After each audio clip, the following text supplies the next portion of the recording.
I am joined by Robert Griffin III, James White, Field Yates Minakaims. All right, so first play we're going to look at 2nd and 2, one of the Patriots' first offensive plays.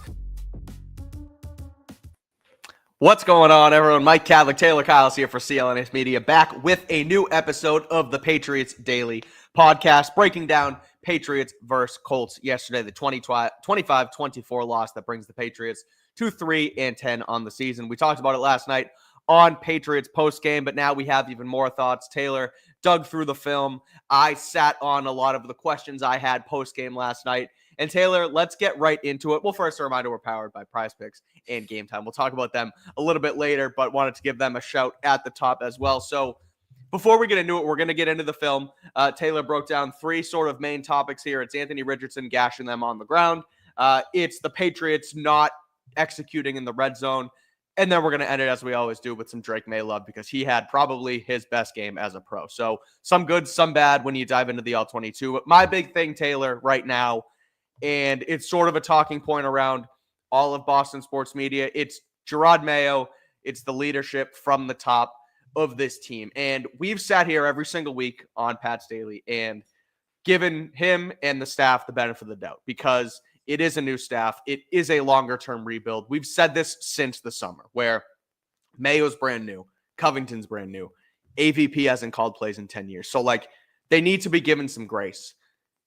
And I'm not totally flipping. I'm not hashtag fire Mayo by any means. I still think it's way too early for that. But yesterday's loss, there was too many question marks and too many different aspects of the game where I'm like, well, clearly something has to change. Something has to give. And I'm not saying necessarily firings, but it almost just feels like there's too much going on for there to not be something wrong. And you sit here at 3-10. And so my main thing is, and I think I've flipped on this officially, is the situation where they get the ball back after Gonzalez's pick with 8 minutes left, be more aggressive. And I heard Mike Reese talking about it on the Sports Hub this morning, and it kind of made me rethink it, frankly, where it's like, no, that's the point in time where you stab the other team in the chest and you say, no, we're at home. Our quarterback's better than your quarterback. We have the ball at the 50. We're going to throw the football and be aggressive and shove it down your throat, right? For lack of a better term. And they didn't do that. And so I get it too. 6.5 yards of carry. We talked about it last night. The same with the challenging or not challenging the Will Mallory catch, where Mayo says they didn't have a good enough look at it. And this may not be the best answer, but part of me is just like, okay, you have this Evan Rothstein upstairs, the Ernie Adams clone, who is supposed to be your game management guy. It's like, well, figure out getting a better angle. Why doesn't he have a better angle? Why don't you see it? Everybody else, we see it at home, or we didn't see it in the press box, but people see it at home and know it wasn't a catch. You should have those same resources. And then finally, and this kind of brings us to the discussion we'll have before we get into the film, it's him after the game or this morning saying, well, if you take away the last drive, we win the football game. And it's like, well, yeah, obviously, Drake Maye, that's when they won the game. So, you can't just take it away.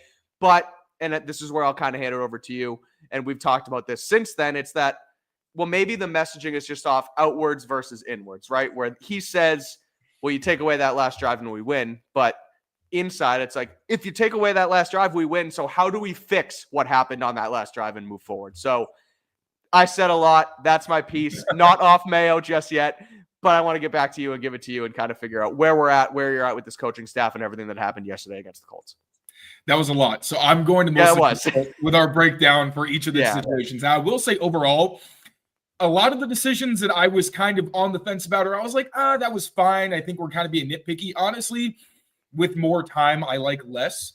The Will Mallory thing, that situation, I think that does make a difference if you challenge that. It's kind of shaky there. I know his and Evan Rothstein's process. I would be very curious to know how it works exactly.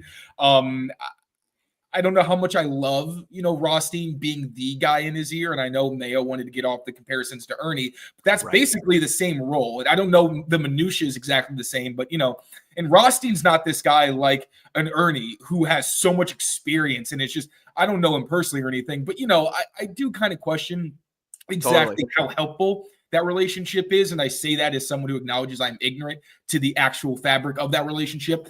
The lack of aggressiveness, another one that I soured on. I went back and looked at all the 4-minute situations for the Patriots. They've only had 4. It was like the Bengals. Saw this tweet of yours earlier. I liked it. Yeah. Yeah. The Bengals, the Bears, the Seahawks in this game. So they're 2-2 basically when they try to basically go with the run game and take them to the hill, right? Where Drake Maye has said multiple times, you need to be a team that can run when the other team knows you can run. And that's great against the Bengals, who aren't very good against the run. The Colts weren't either. Like, we have to still acknowledge the Patriots are running the ball very well against the Colts, which still to that point is like, it's not as crazy as you can't run the ball all game and then you decide to do it in a critical situation. Like, what are you thinking? Maybe on second down, I would like to be more aggressive when they're throwing runs at you, but that's my opinion on that. But I do kind of side more with, I wish they had done something a little more aggressive. And I see the argument. I'm there.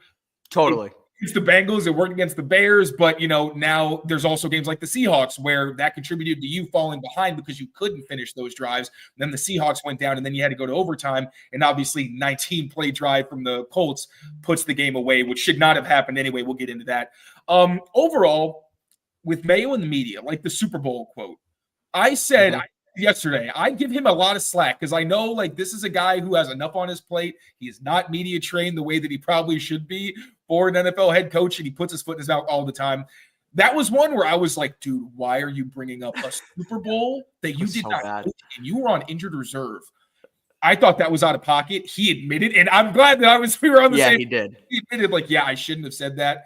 I was frustrated. I'm like, well, hey, Gerard, I hope I didn't piss you off. So it was my question. Hey, I don't try to ask very fairly, and I understand, everyone's throwing these questions out. I'm kind of like Jacoby, where, at some point, maybe it just kind of gets to you, but as a head coach, you need to be more composed. Totally. All those things. We can agree, we can disagree. My thing is, with Drake Maye, he needs media training, like, badly. Like, whether this offseason involves getting a PR degree or whatever, because so many of the team's issues are bad enough.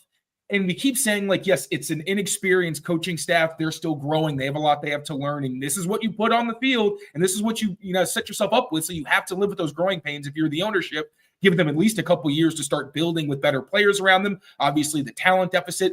But Mayo has created so many of his own problems by saying the wrong things. And I appreciate that he wants to be on our side and he wants to give us information and be helpful.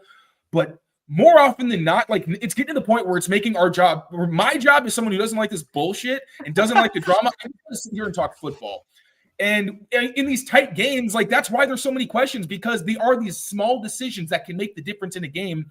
And I understand. I understand I can be a bit of a contrarian because I get so sick of the drama. And sometimes I feel like it gets away from the football, where we want to harp on what he comments were post-game. It's like, I don't really care as long as the players are still playing hard for him and fighting. They need to get better, but they're still playing for him. And I can't focus on that because he's saying things that are creating other controversies away from the football team's execution and just over how are you running this. And I can't ignore it. And I hate talking about it. It's kind of why, like, frankly, this show today that we're going to do had to be a little bit longer because we did want to just dive into the film. But I texted you, I was like, we kind of have to touch on the coaching stuff and the things he's saying. And it's like you said, we're not doing our job as reporters and being around the team if we don't at least address and acknowledge. And even if we don't agree with the vast majority, at least give our opinion on it, because he's turning it into a story every single week, after every single game. We have to dive into more than just the football here. Exactly. And like the comment about, if you take this away, the way I try to see that is, okay, if you're saying this message to the team, if you say, yes, if you take these away, we're good, like, you're a 3-win team. You need to help them get motivated. It's one thing if you have 12 wins. Then the deficiencies in your team they become glaring. And it's like, if we keep doing these things, they will cost us going to the playoffs. They will cost us going to the Super Bowl. They are magnified. This is part of the culture thing where, yeah, sometimes it's kind of different, the messaging that you can give, because Belichick could crack down on guys because it's like, what the hell are you going to say to me? I have the rings. Shut up and listen. Mayo can't do that. There has to be, I think, a degree of, like, you can't harp necessarily on the bad things. Like, you have to say, hey, if we do just these little things better, we can finish these games. We can be a better team. Our record is flipped in these one-possession games. And that is a message that I understand, because you need to keep these guys motivated. You need to remind them that they are very close to being better. But I also understand on the outside, it sounds like you're being dismissive. And It's almost like, well, what, do these things not matter? Dude, We have never gotten any indication from players, coaches, or anyone. They're just ignoring problems. Alex Van Pelt, we've heard, has harped on the penalties. He told the team about it. He put it up in meetings. He ripped them about it when it happened again. Drake Maye keeps saying, the penalties are disappointing. I know there was some controversy about him not kind of giving the offense some grace with their penalties, although he did say it was their best performance of the season. I don't really know where that came from. But anyway, I'm kind of getting into a tangent. We have plenty of film, so I don't want to keep going in circles. But I want to check myself as well, because I know that the contrarian in me sometimes is just not liking the drama. Sometimes I'm just like, why are we talking about this? Because the product on the field isn't good enough, and it's like players aren't doing their jobs beyond what they're being coached to do. It's like simple execution things, and I feel like we get away from that. But still, the critical coaching moments do need to be better. And I'm not going to freaking bury the guy, because I want him to have an off season to see, okay, what is our pattern? What hurt us? What did we do poorly? And where can we get better? And then see that year 2 jump he talks about. But dude, stop with these dumb comments that keep putting you in bad positions where you have to answer other questions that have nothing to do with what the football team put on the field, and more with you just not saying the right thing. And sometimes just don't say anything. I think he's learning that, and he's getting better, and I will give him credit. But, it's still, we have those once a week where it's you were so close to getting out of this press conference smelling like roses, and you put your foot in your mouth with something you didn't need to say. So, one time he talked about being media trained at the end. It was he got through a press conference perfectly, and he was like, yeah, Stacey told me to do all that. And it was you had it on a silver platter, and you kicked it right over. And this is also my message to people who think I'm not critical enough. I listen, and I really do try to find the places where maybe I have blind spots, because I'm always trying to get better. Sometimes if you talk to me like an asshole, I'm going to talk to you like an asshole. I'm sorry. That's just how it goes. If you come to me and you're like, hey, man, I understand your disposition, but I don't know. We can have the conversation. Help make me better. I love that. It's why we do the live shows. I like the comments. I like when you guys are on Twitter and to start the conversations. But this is me trying to hold myself accountable and say, yes, there were things that I definitely disagreed with more so than usual in these games, but also I'm getting to the end of my rope with Gerard, the media person. Dude, you got to do better. That's what I got. That's what I got. That's the end of it. Just obviously be better coaching, but stop making it harder on yourself with these bad quotes. Well, Taylor, good on you. You did over 10 minutes with me on the coaching drama, the media drama with Drake Maye. Something we totally clip this and put it on YouTube. I can link it anytime somebody says I'm not critical enough. Exactly. So we'll put this up in a separate segment, but did obviously have to touch on that again. A lot of nonsense surrounding the 25-24 loss yesterday against the Colts. Now let's dive into the specifics on some of the film. Taylor broke it all down. So we're going to start with Anthony Richardson as a run threat, a dual threat quarterback, really a single threat quarterback, because he can't really throw the football all that well. But Gottschall was like, yeah, I was hoping he was going to run the football. We wanted that badly. Yeah, he's a running back first, really, but he gashed them. It was the first time the Patriots played a running quarterback this season, and like you just mentioned, Devon Gottschalk, after the game was like, I was thankful we didn't have to play this guy last year in Germany because of how he is as a run threat, and basically added that he hasn't developed as a passer yet, but that I don't know if he was insinuating that they weren't ready for a guy like him last year, but maybe it's just the fact that it makes their job harder. I think it's just that he's 6'4", 245 pounds, runs a 4.4, and can truck guys like Brian Branch, who are the biggest hitters in the NFL. I think that's why. And Jabril Pepper said they call him Derrick Henry this week out there, where it's literally Derrick Henry who can throw the football pretty well if you're Derrick Henry. And it's literally, if you ask Derrick Henry to drop back 30 times in a game, it's probably what you get. I'm sorry. Exactly. He had some nice throws. No, 100%. But he goes 12 of 24 through the air. But then he has 9 carries for almost 50 yards on the ground, has the rushing touchdown in the first half, and then he also obviously has the back-breaking 2-point conversion. So they do play some more elusive running quarterbacks later on in the season. So it goes to, come to the question, how are they going to defend against these guys? And they didn't do it yesterday against Richardson. So take us through the film. What happened? Why weren't they able to stop number 5 as well as they would have hoped? Yeah, so just to start off, we need to remind ourselves that the Patriots have historically struggled against running quarterbacks. So this is not like a new thing where it's just like, oh my God, Covington, what the hell are you doing? Like, one, Anthony Richardson is a one-of-one type athlete, where looking at the way he's used in the run game, it's similar to Cam Newton, where they truly, it's not like, oh, we just want him outside. Like, they'll run him up the middle because they understand he's basically a big running back. That's why they compared him to Derrick Henry. So this was a tall task. We knew that. It's why we said this was one of the keys to the game, was just containing him as a runner. They were competitive at times, I will say, but for the most part, when Anthony Richardson needed a conversion in critical moments, he got it to the point where towards the end of the game, when we were saying, are they going to score and are they going to go for two? I was like, yeah, dare them to stop a QB run, because I don't think they can do it, and they ultimately couldn't. So we'll dive into it, because there were three primary concepts I saw that the Patriots are really going to have to tighten up against when they play, especially Josh Allen, who's a similar type of guy who can run you over or run right by you. Justin Herbert, another big guy with speed, although he doesn't run as much as Josh Allen or Anthony Richardson. And Kyler Murray, not, the bowling ball some of those guys are, but still very elusive, very fast, can pretty much run anything. So the first one was the QB sweep. This was something the Colts did a few times. They wanted to try to get Anthony Richardson on the outside, especially in some critical and short yardage situations. And this is really what made it tough. Now, with a team like the Colts, it's so hard to stop them anyway, because you have to worry about Richardson. You have to worry about Jonathan Taylor, who averaged fewer than 4 yards a carry, but it was one of the run defense's least efficient games of the year, because he was basically just getting all the yards he needed to keep them on schedule. Now, with Anthony Richardson specifically, in these short yardage situations, when you dial it up to him, it's hard enough to stop, because he only needs a yard or two. He can literally get that on his own. But I also thought the execution could have been better. So on this first QB sweep, all right, Patriots are up by 2 points, 3rd and 1, with the Colts trying to get past midfield. This is still pretty early on in the game. Now, the blocking, this is a concept we're going to see a couple of times. You're going to see the wide tight end shift into the backfield, create a split backfield look. That's just going to give him more depth to be the lead blocker on this play as he pulls outside.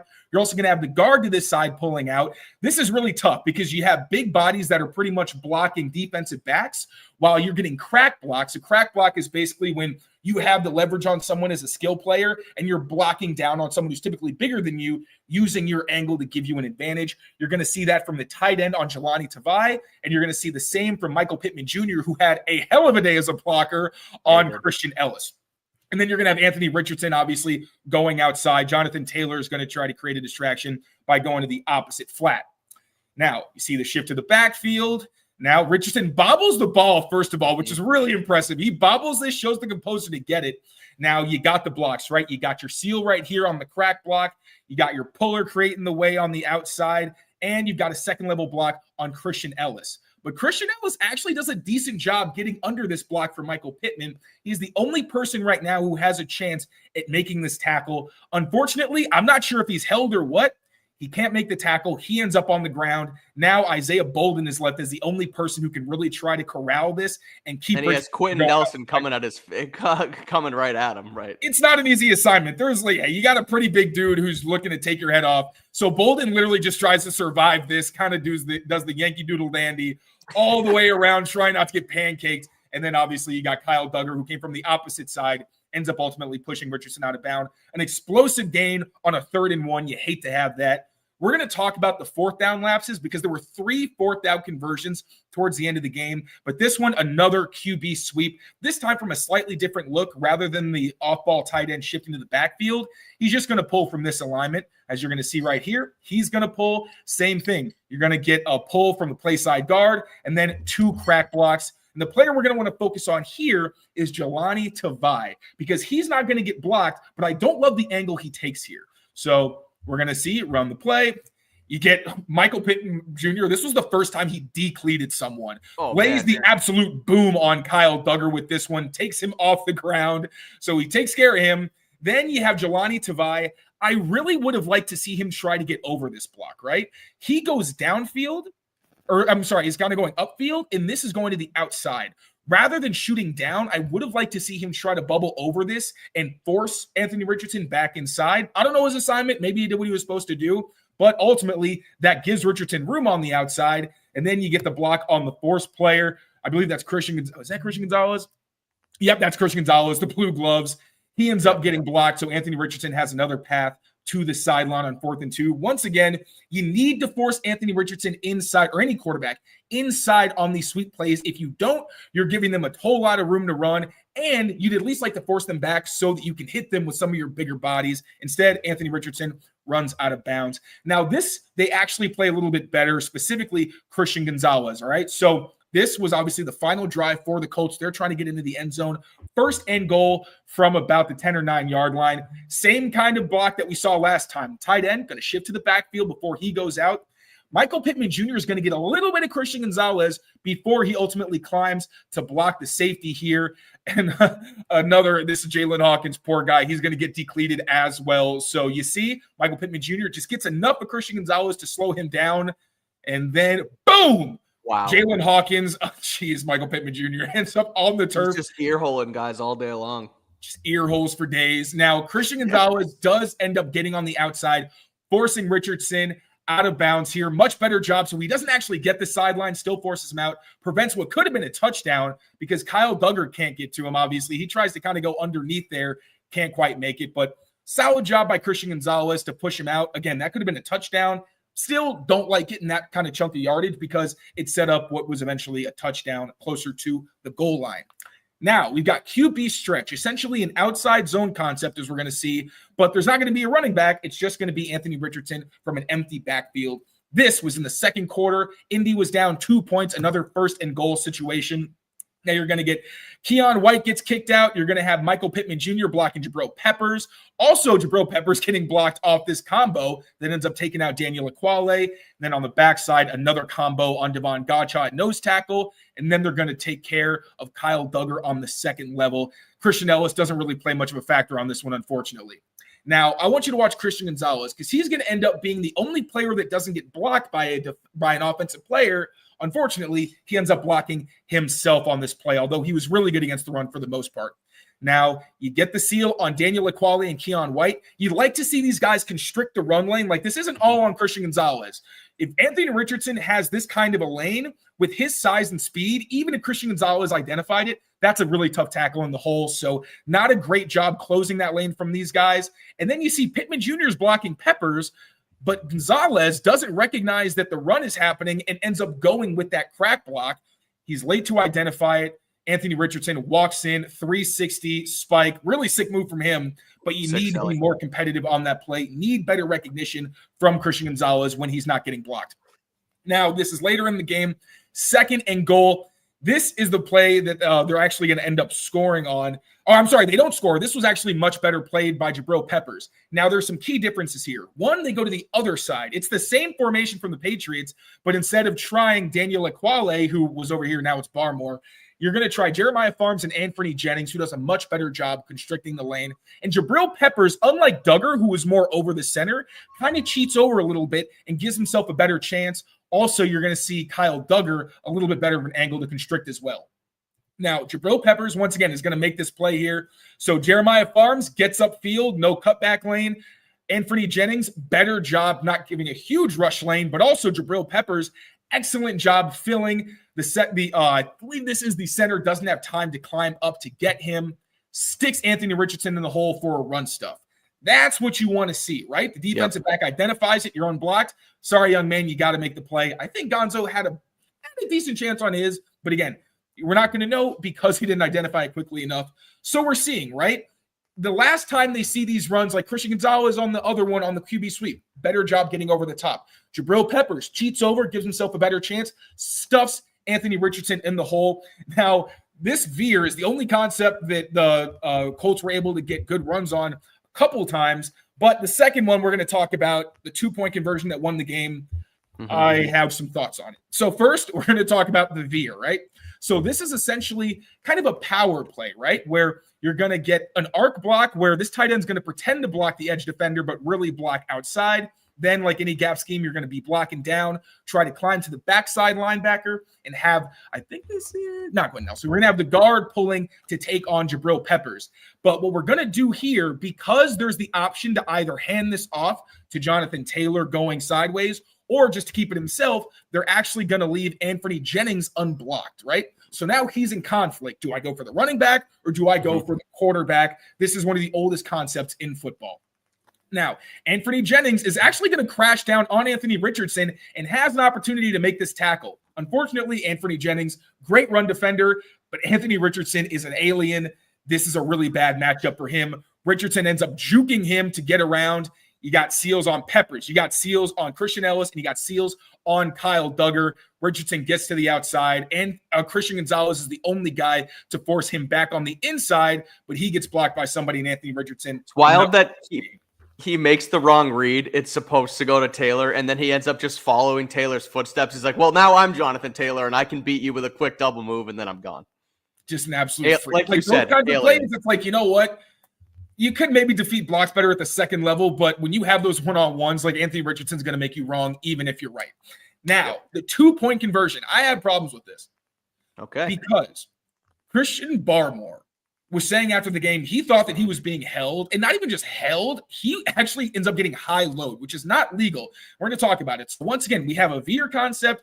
Jelani Tavai is going to be the unblocked defender this time. We're going to see that right here. But we're going to focus on Christian Barmore, who is on a one-on-one matchup with rookie Will Gonsalves, trying to block him on a down block. Now, Christian Barmore, great recognition, right? He immediately smokes the rookie. He's in the backfield. Now, to be fair, there's a chance that he gets blocked by Quentin Nelson, who's pulling, but Christian Barmore is good enough that if this is a clean win, he can at least constrict the running lane, right? You diagnose it, you plant your foot, and then you throw your shoulder into him so that it doesn't you don't end up getting just completely blown up.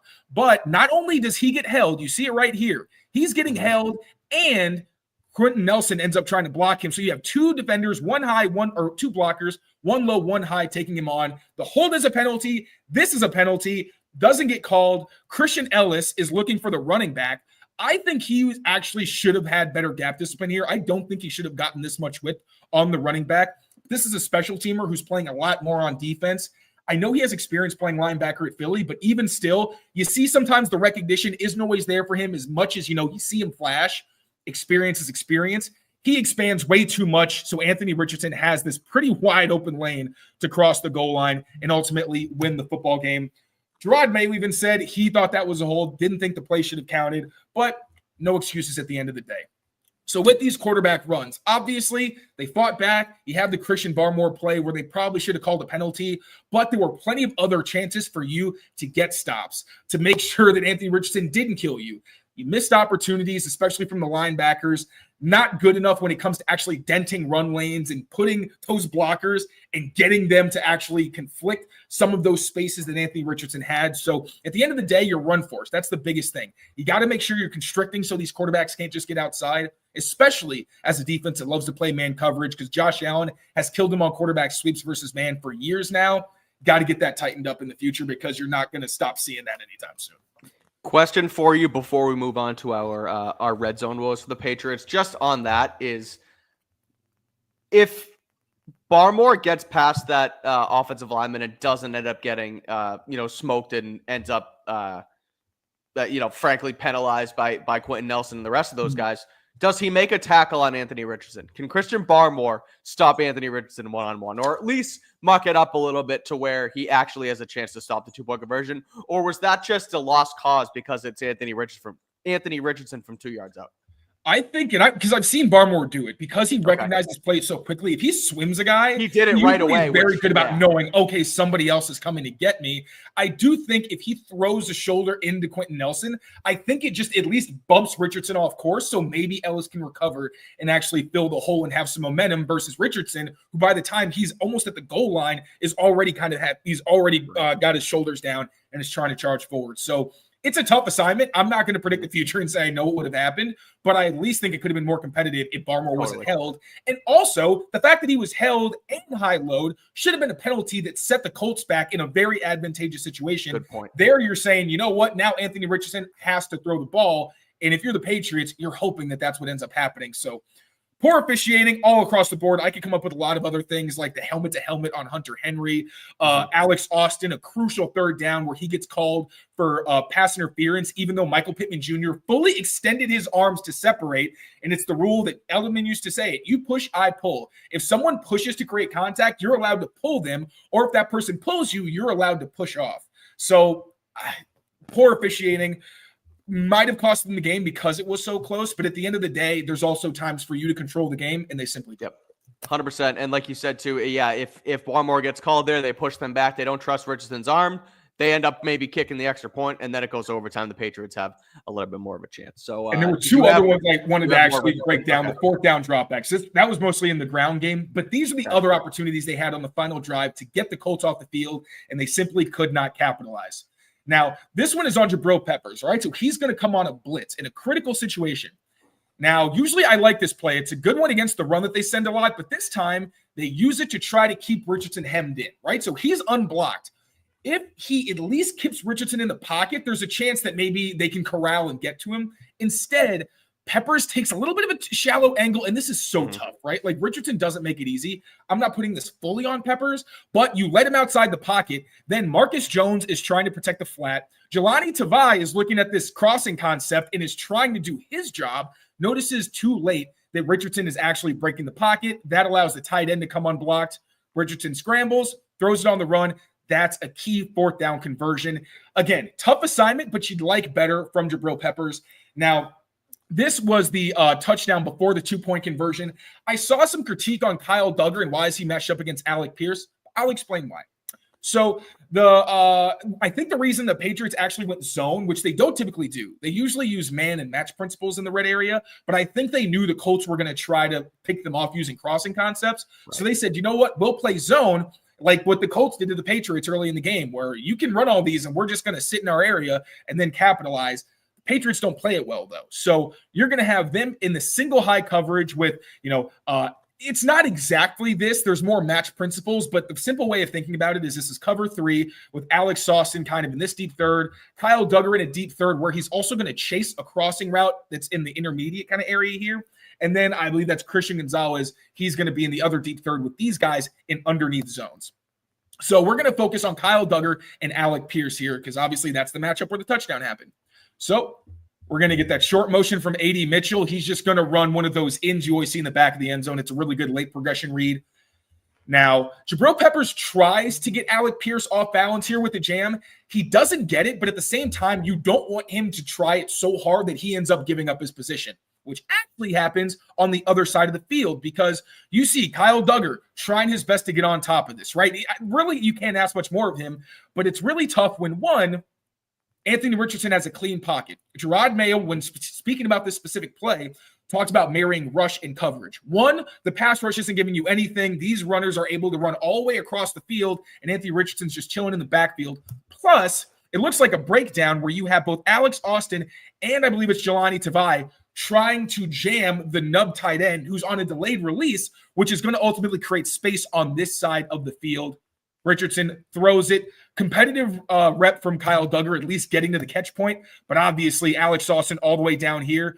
I don't know if he was coached to commit this much on the jam, but either way, it's a lot of room over there. Can't really expect Kyle Duggar to defend that. So, fourth down execution. We talked about the run from earlier. Then that's 2 more plays where you had an opportunity first to make sure that Richardson didn't get out of the pocket and potentially avoid him throwing to the tight end to convert. And then another situation where you don't get any pass rush. Then the coverage doesn't necessarily hold up the way you expect, at least from what I'm assuming. I'm going to ask Alex Austin about that on Wednesday. But then you put Kyle Duggar in a tough spot. Alec Pierce is a good receiver. Touchdown. Can't have a 19-play drive with 3 fourth down conversions. That's really the bottom line. Can't do it. Again, Patriots allow 48 yards on the ground to Anthony Richardson on 9 carries. The touchdown, we saw the 2-point conversion, obviously, and then allowing him on fourth down, like you said, to make plays with his legs on the move. And then obviously clean pocket hits Alec Pierce for the game-tying, ultimately game-winning touchdown. So we're going to move on. We're going to go to the red zone woes in a second. But before we do, a quick word from our friends over at Prize Picks. Prize Picks is the best place to get real money sports action with over 10 million members and billions of dollars in awarded winnings. They make daily fantasy sports accessible to all. All you got to do is pick more or less on at least 2 players, and you will have a shot at winning up to 100 times your cash. Like I said, 100 times your cash. They're available in 30 states, including California, Florida, Georgia, and Texas. It's the best place to get in that real money sports action. The withdrawals are fast, they're safe, they're secure. When your picks hit, you get your money in as little as 15 minutes. They also offer Venmo right now So you can use your withdrawals or deposits that way. So you just put in your bank account through Venmo. If you already have Venmo, that's the way you can play. They have Flex Friday, Taco Tuesday. I'm going to the Celtics tonight, Taylor. It's a Monday, and I'm going to put in a lineup before I get there. I'm thinking Jason Tatum more than 29.5 points. I don't know what else I'm going to pair it yet. I was thinking Jimmy Butler, but he is out tonight, unfortunately. So we'll see what happens there. But you can do it. You can play it with basketball, football, any of the sports they allow on the Prize Picks app.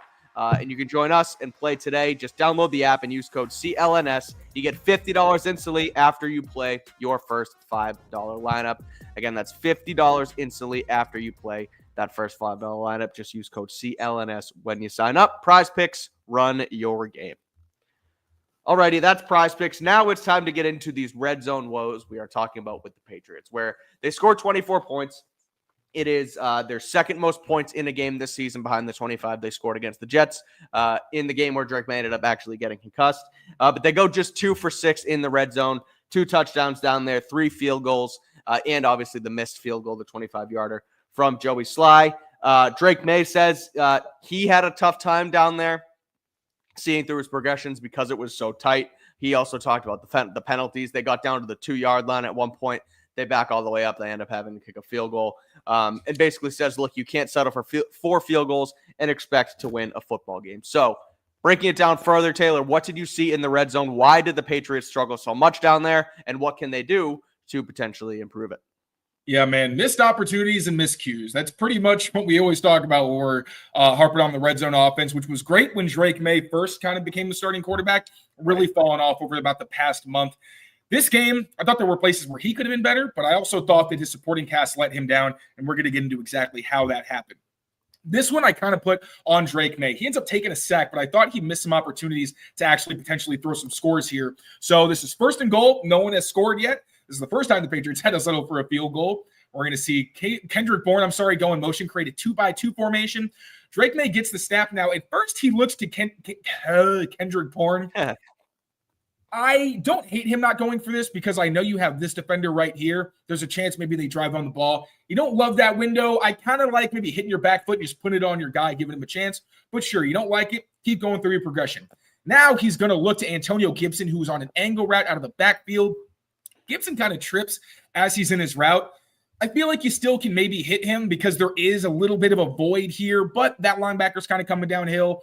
I understand you don't really like throwing to a guy who just stumbled. Okay, so keep going through your progression. That's not what happens, though. Instead, despite having good protection on this play, we heard Alex Van Pelt talk about how Drake was kind of getting too deep in the pocket and putting his tackles in bad positions. I feel like I noticed that at times today where he tried to kind of just get around protection rather than just stepping up when he had opportunities from clean pockets. Didn't happen a ton, but just popped up a few times. This was one of the more egregious ones where he doesn't even need to necessarily step up, just stand strong in the pocket because he decides he wants to kind of get outside. But if he'd stayed in the pocket, he actually has a receiver coming open to the middle of the field. Yes, this linebacker goes to chase the angle. If you use your vision, you look at Gibson and see he's not there, you should know that even if you have to put it over the linebacker, there's some opening behind him. Instead, Drake tries to get outside, create. Nobody gets open, tries to get some yards. It ends up actually going down as a sack. That was a pretty unfortunate missed opportunity there. I'll let you continue. I know we try and not have me cut you off too much, but that's not cut you off, but you get in your groove, whatever. That's an example there where it's like we talk about getting a quarterback's internal clock sped up. Now, I don't think that's happened across the board for Drake, but in a normal situation where you're not always getting pressured, you're not going to have the urge to break pocket that quickly, and you will stand in and you will realize you have to see these things through, and you could end up seeing booty on the backside. But there, obviously, he doesn't stand in, and that's why that happens. But yeah, and then like you said, it was also, I think, the fact that it shrinks, right? As a quarterback, right. Clock is sped up when you're like, the window's closed. I don't want to throw that. Like there were times where you could see he was really hesitant to throw in the bad windows. Honestly, I prefer that than the alternative for a rookie quarterback. And we're going to kind of get to some of the times that he showed a lot of poise and didn't throw in the windows later. But this play was really disappointing because this was just a full-on execution error, both from veterans. I think it was maybe 3 veterans who messed up on this play, and all 3 of those veterans were players the Patriots re-signed this offseason. Now, I'm not one of the people who's going to go in hindsight and say that they were bad signings. If you let any of those players go, you needed to fill the void, and I don't know who you were going to fill it with. There were no tight ends that were better than Hunter Henry. Weren't really any good receivers on the market as we kind of went in depth during the offseason. And Mike Nwenu was arguably the best offensive lineman on the market based on what he had done the previous season. So it's just disappointing when you talk about coaching. It's like, yeah, well, when your veterans and the guys that you trust are making the mistakes, it gets really hard to blame the coaching staff, right? So I'm going to kind of break this down a little bit more in depth. So what this is essentially a mesh sit concept with a rail route from the running back. Now, kind of get more in depth here. The idea is usually this is a man beater, because these crossing routes are designed to create some kind of pick where you get defenders chasing in really close proximity and one either falls behind or it forces them to go over and creates room for the receiver. Another man beater is if the linebacker, based on how he plays this rail route from Ramondre Stevenson, if he shoots down and gets shallow, Ramondre is going to go upfield on a wheel. If he bubbles over, Ramondre is just kind of going a flat and kind of angle it upwards to give him a chance on basically a swing. Sometimes this crossing route will also end up picking that defender. And then you've got Pop Douglas, who's going to shift into the backfield to create like a pistol kind of look. And then he's going to end up going to the flat, basically to stretch out the defense. Like I said, this is typically a man beater, but it does have ways to beat zone, but really only one that's consistent. It's this sit route here, what we're going to get from Hunter Henry, where you want to sit over the ball. And then if you have those underneath defenders, the crossing routes ideally space them out. And then Hunter Henry just nestles behind that little space. You're also going to see that this from Pop Douglas also helps to expand this defender and create some room over here. Now, who messes up? Well, when we actually see the play get run, so Pop goes in the pistol, then goes to flare out. Now, Kendrick Bourne is supposed to, and he said this after the game, he's supposed to continue running and essentially be a decoy. He's supposed to take Zaire Franklin out of the picture, which should open up room for Hunter Henry. I'll also say that friend of the show, Andre Weingarten, pointed out Hunter Henry may have overrun this because typically you want it to be over where the ball is.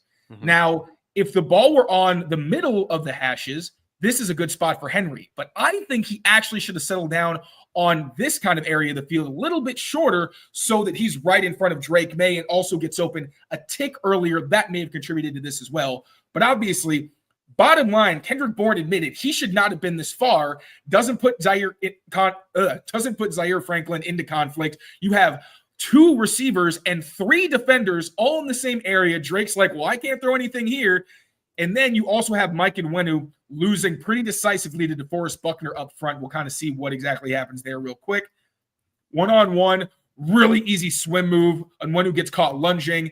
That creates the pressure on Drake Maye. I don't even know if he could have gotten this ball out, to be honest, but at least you would have had an extra tick if Kendrick Bourne keeps running and then you have this opening, right? Maybe you just kind of go off platform and sidearm this to Hunter Henry. But 3 lapses from veteran players, Drake Maye kind of dead to rights, ends up getting sacked. A really disappointing play that obviously could have made the difference in the game because you're talking about a 4-point swing where the Patriots end up settling for a field goal. Now, this was a touchdown that was scored, but taken off the board. I'm going to let you guys decide, and I want your feedback on whether or not, and I'm actually going to go full screen on this because I want to see what you all think happens on this play.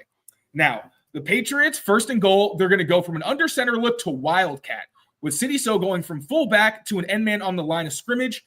And what you're essentially going to get is a long trap run from Wildcat where Mike Nwenu is going to pull off of down blocks from this right here is, oh my God, who is that? I can't even see. Michael Jordan.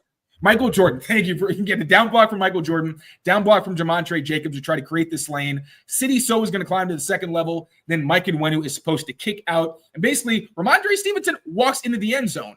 But look at Mike Nwenu. He said he didn't think this was a hold because the guy didn't jerk back. We'll show in slow motion, right?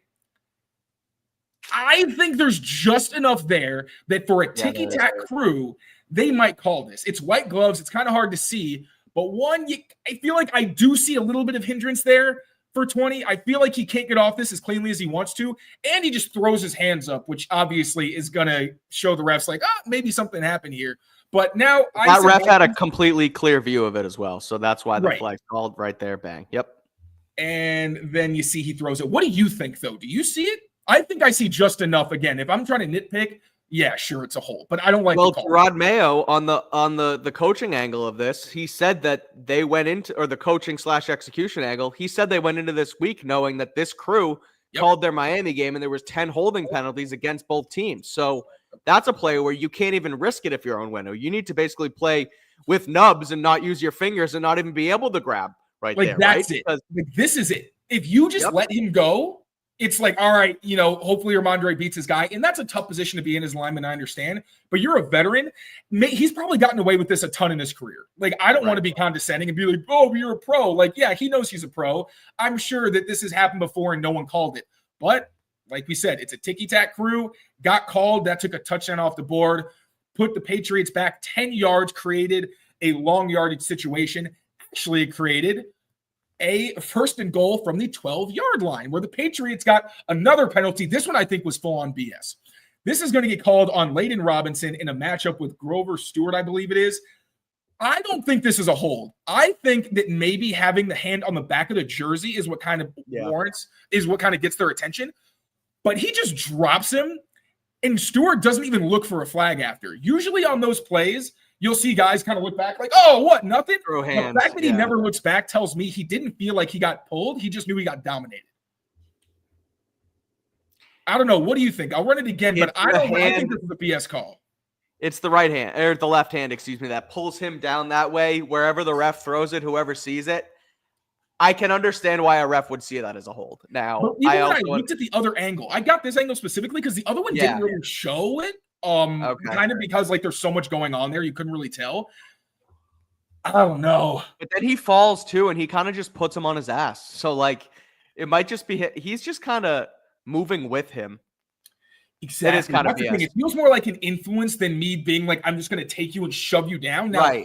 Layden in general, he always does this. Anytime it's a screen, he tries to bury the guy.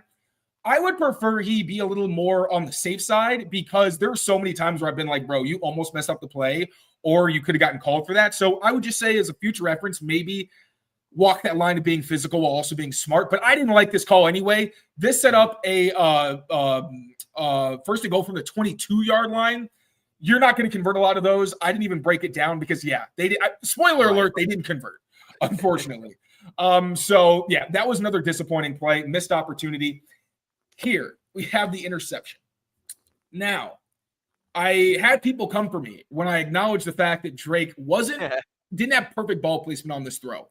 I want to preface this by saying, 1, Hunter Henry should have caught it.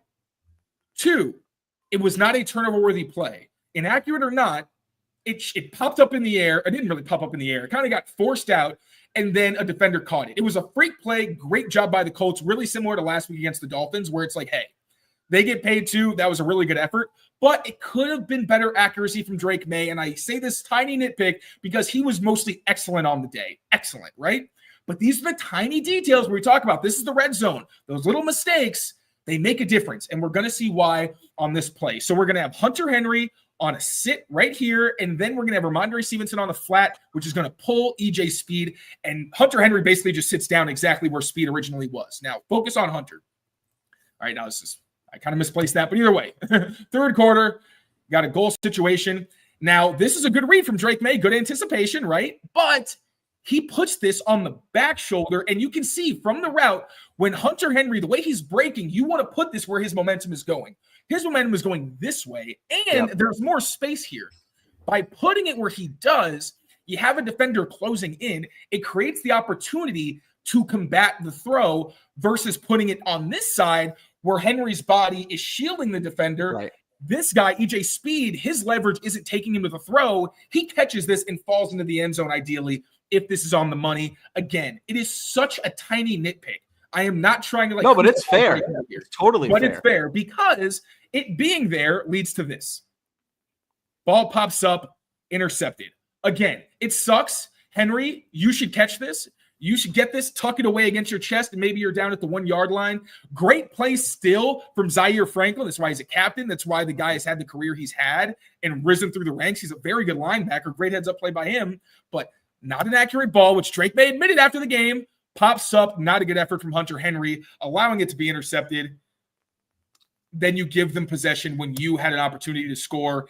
That is a swing that takes away not just 6 points, even 3 that potentially could have made the difference in this game. So red zone, man, you need better from your veterans. That was at least 1, possibly 2 errors from Hunter Henry that led to you, unfortunately, not being able to get into the end zone. Kendrick Bourne, for the umpteenth time it feels like this season, admits that he didn't run the right route, which is a really alarming trend for a veteran, the guy who's supposed to be the most consistent person in this receiving core.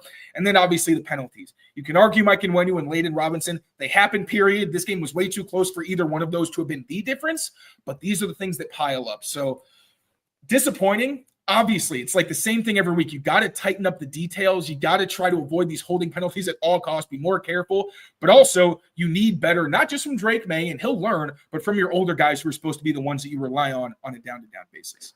I really like that end zone angle of the interception, because it really does show you that it's not Hunter Henry's fault. It's not even really Drake Maye's fault, but it's the margins, those little things, the being on the same page, right? We've talked about Pop Douglas and Drake Maye the last 2 weeks, where Maye's on the right page, reading the coverage and understanding where to put the ball away from defenders closing in. That time, Henry knew to turn the other way. Maye doesn't see Zaire Franklin, or doesn't really think to throw it away from him, and it turns into that where it's just a bad bounce at the end of the day, but if he puts it on that other shoulder, like you mentioned and like you showed, he could roll it right into the end zone. So not good enough in the red zone. 2 for 6 on the day, 2 touchdowns, 3 field goals, and the miss from Joey Sly causes them is one of the main reasons why they don't end up pulling this one out in the 25. Can you remember another field goal miss where everybody took responsibility this year? I can only remember Joey. Maybe it's because we got Cardona and everything, but Cardona took blame, Behringer took blame, and Joey Sly took blame. So that was one of the first times I think in those misses where they were like, yeah, operation wasn't good enough. Yeah, that was weird. That was that to me says, Joe Cardona brings him in after the game, was like, we all take the blame for this, even though it's Joey, we're a team, or even though it's whoever was wrong, we all wear it, and we're the special teams unit. But yeah, that was kind of bizarre. Because even after the game, Mayo said it wasn't an operation thing, it was just a mishit. So I don't know where he got that. Maybe he just heard that. Maybe he heard that in the conversation. Yeah, I know. Just maybe zip it.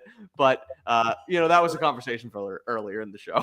Let's hear from our friends over at Game Time before we wrap this up with some good Drake Maye highlights from yesterday's game against Indy. Game Time is the exclusive ticketing partner of the CLNS Media Network. I mentioned earlier, I'm going to the Celtics game tonight, and right now you can get into the TD Garden on the Game Time app for as little as $42. Not bad for the best team in basketball against one of their rivals in the Miami Heat. So come to the game, come say hi. If you buy the tickets on Game Time with the code, I'll try and find you in the stands and I'll come say what's up. That's my goal. I'll try and get one of you guys into this game with the Game Time app. You can also go to Patriots versus Chargers coming up in Foxborough in a few weeks. That one's for as little as $61 right now on the Game Time app. So you can go in, you can see it, you can toggle on the all-in pricing feature as well. And with that, you don't get hit with, you do get hit with the fees, but you don't actually see it on the back end. You see exactly what you're paying right up front with all-in pricing. And they obviously have the new Game Time Picks feature that filters out all of the fluff to show you only the incredible deals on the great seats that they offer. So take out the guesswork of buying tickets today with Game Time. Download the Game Time app, create an account, and use code CLNS. You get $20 off your first purchase. Terms apply. Again, that's code CLNS. You get $20 off your first purchase. Download Game Time today. What time is it, Taylor? Game time. It is game time. It's cat time at the Kyle's household.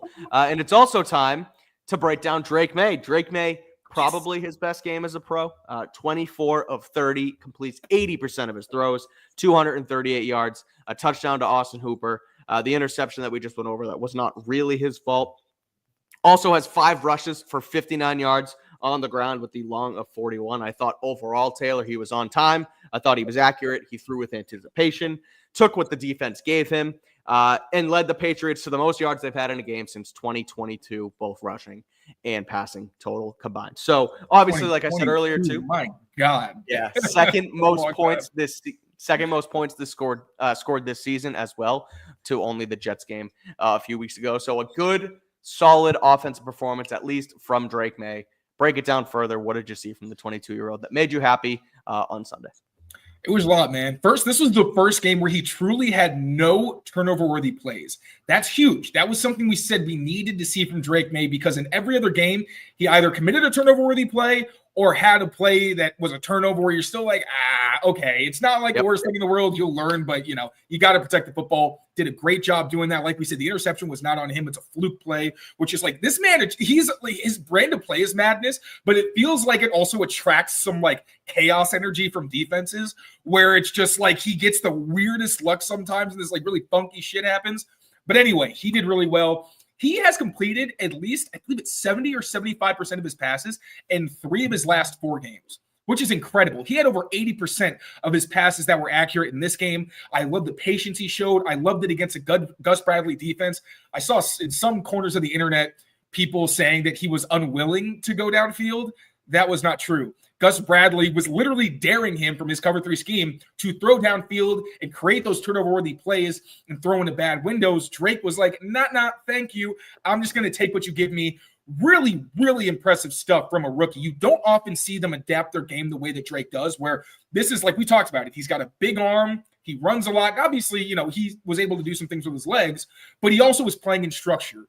He's not taking the bait when defenses try to get him to throw into bad windows, and the accuracy and anticipation are fantastic. The anticipation doesn't surprise me, but the ball placement, especially in the quicker game, really, really does, because we thought his accuracy was going to be up and down early in his career. So without further ado, let's get into Drake Maye.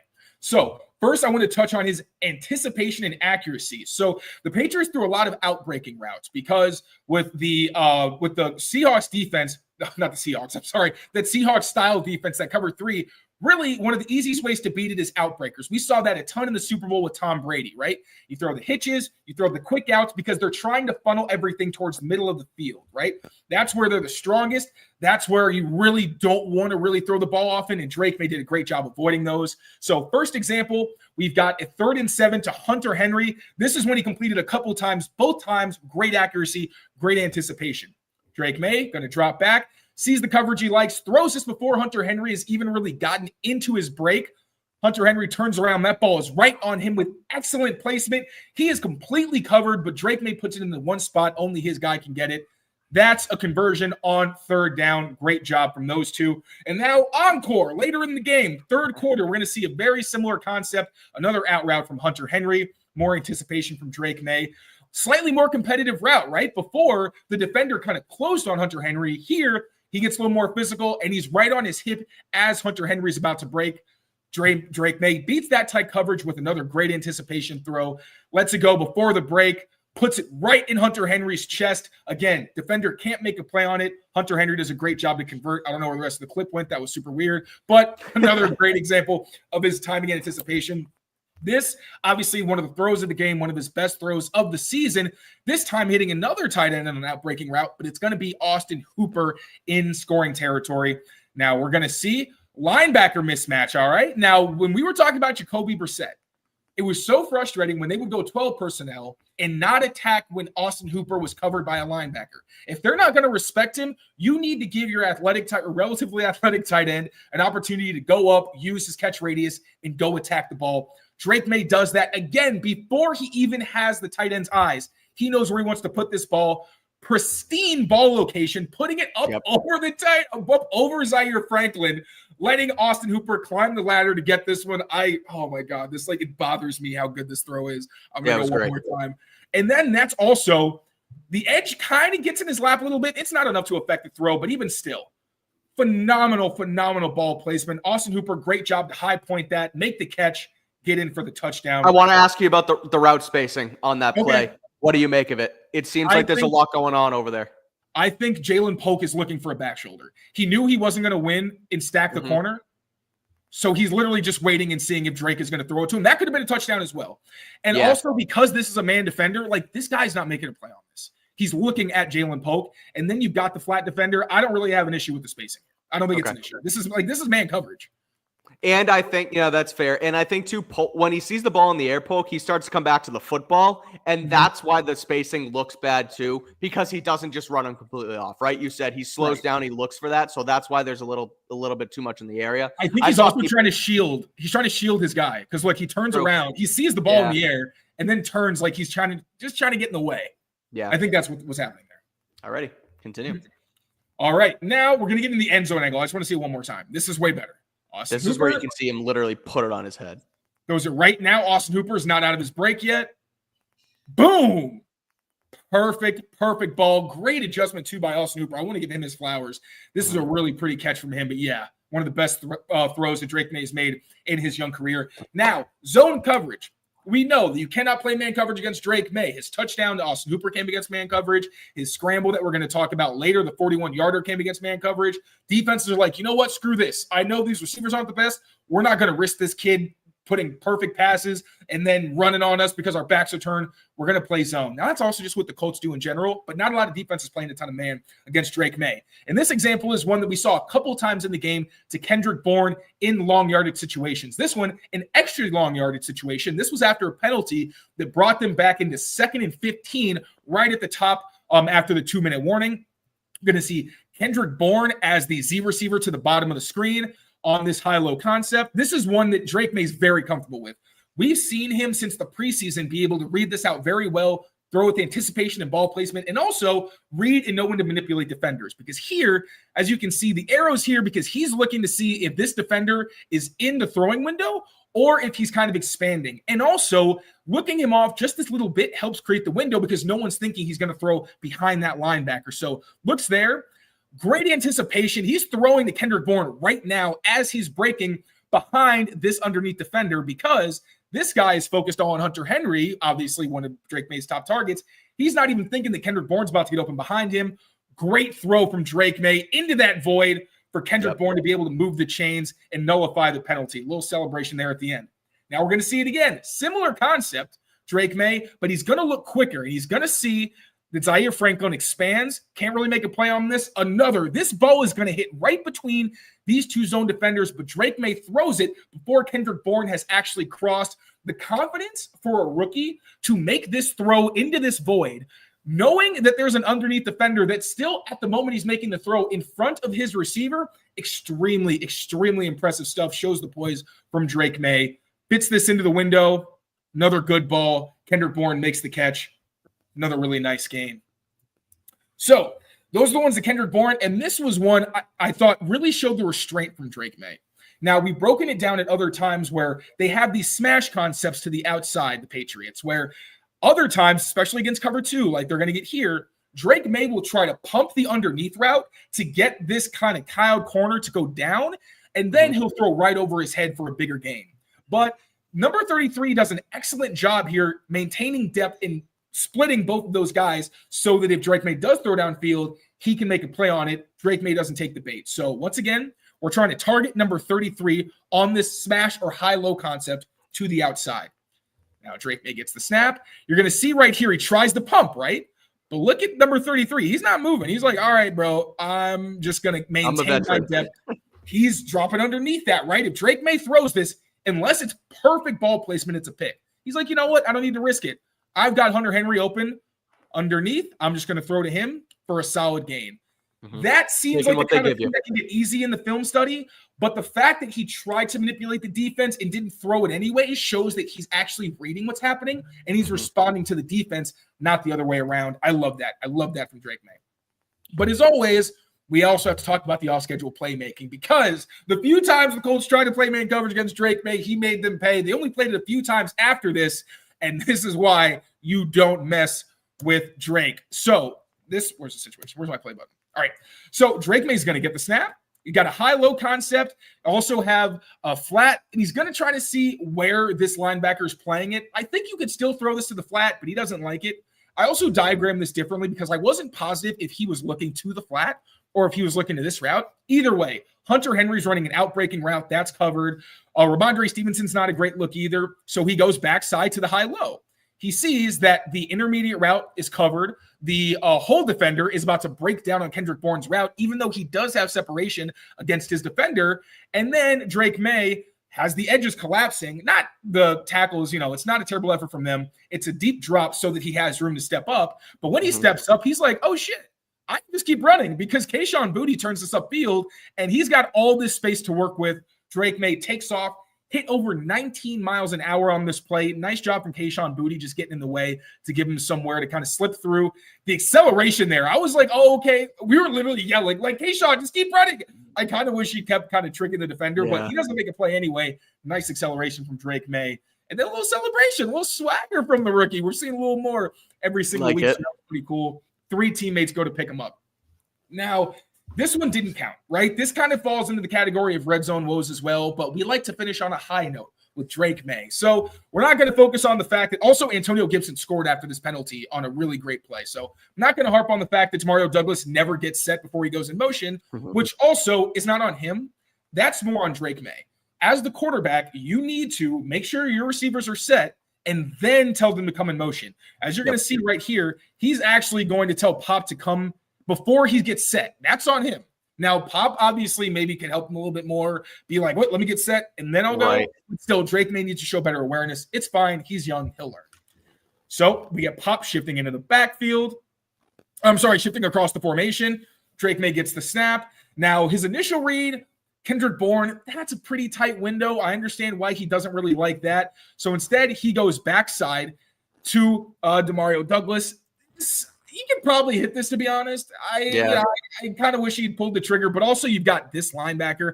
I'm not sure what exactly affected his decision not to throw this, but you come off it, whatever, because he has an escape hatch, right? He's got this area to kind of go and extend the play. Kendrick Bourne also does a really good job here getting open. He's done really good on scramble drills. Just need him to be better in structure, but we've already talked about that. Drake Maye buys time. Kendrick Bourne breaks away from coverage, finds a soft spot, settles in it. Drake Maye hits him in that open void. Should have been a touchdown. Unfortunately, was brought back by Demario Douglas's penalty. But once again, best day that I've seen from Drake Maye. The patience, the accuracy, both against tight coverage and just to know how to exploit holes in zone coverage. And also, you still saw a little bit of that playmaking ability off schedule. So I was very excited with what I saw from him. If you're a Patriots fan, be happy that you got yourself a Drake Maye, right? That's the hardest part of the offense to address. You got your quarterback.